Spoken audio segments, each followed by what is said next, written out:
Laing hugna sa Advocacy Ride, pagpakita'g suporta kang kanhi Presidente Rodrigo Duterte, gihimo. Nagpahigayon ang iyang mga supporters og ride gikan sa Mandaue City. Mitadla sila sa southern portion sa Cebu hangtod sa lungsod sa Argao.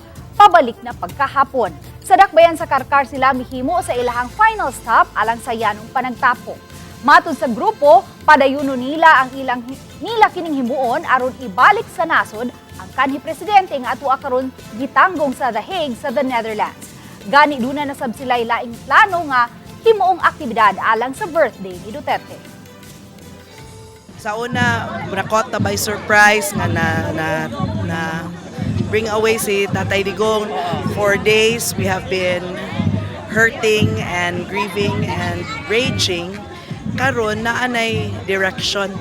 Kay we really want to get back control of this nation. Mas labaw ng daghan nagi karon kay tungod manggod sa amo ang panawagan sa administrasyon nga iuli na unta tabangan minin sa administrasyon nga iuli unta diri si Tatay Digong. Di gyud mi mohunong no ang amo ang sakripisyo ug paninguha nga ibalik na unta sa Tatay Digong.